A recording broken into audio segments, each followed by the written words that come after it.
మక్కన్ సెల్వన్, విజయ్ సేతుపతి, రుక్మిణి జంటగా నటించిన తాజా చిత్రం 'ఏస్'.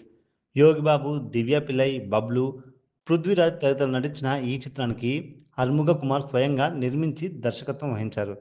సెవెన్ సియర్స్ ఎంటర్టైన్మెంట్ బ్యానర్‌పై రూపొందిన ఈ చిత్రం తెలుగు, తమిళ భాషల్లో రూపొందుకుంది. మే 23 తేదీన రిలీజైన ఈ సినిమాపై నేటిజన్లు, క్రిటిక్స్ తమ అభిప్రాయాలను, రివ్యూలను వెల్లడించారు. మలేషియాలో జరిగే దోపిడీ ఆధారంగా నడిచే comedy fun cinema. Vijay Sethupathi mass, class మూమెంట్స్‌తో మెప్పించాడు. బాబు టాప్ పెర్ఫార్మెన్స్‌తో ఆకట్టుకున్నాడు. విజయ్ సేతుపతితో కలిసి ఆయన కామెడీ సీన్‌లు అదరగొట్టాడు. రుక్మిణి వసంత్ తన పాత్రకు న్యాయం చేసింది. శామ్ సియర్స్ బీజీఎం బావుంది. అర్ముగ కుమార్ ఇంటెలిజెంట్ రైటింగ్ బావుందని నెటిజన్స్ కామెంట్ చేస్తున్నారు. వినోదంతో సాగే ఎంటర్‌టైనర్‌గా ఏ సినిమా రూపొందింది. ఈ సినిమా చూసినంత సేపు కడుపుబ్బా నవ్వాల్సిందే. యాక్షన్ సీన్‌లు కూడా బావున్నాయి. రొమాన్స్, కామెడీ అంశాలు హిలేరియస్‌గా ఉన్నాయి. లైఫ్‌లో అన్ని ఒత్తిళ్లను మర్చిపోయి హ్యాపీగా నవ్వుకునే విధంగా ఈ సినిమాను రూపొందించారు. విజయ్ సేతుపతి చాలా స్టైలిష్‌గా కనిపించాడు. యోగిబాబు కామెడీ కూడా చాలా బావుంది. సో, ఓవరాల్‌గా 'ఏస్' మూవీ ఎక్కడ కూడా బోర్ కొట్టకుండా మూవీ అయితే తీశారు. మొదటి 20 నిమిషాలు సినిమాకు హైలైట్.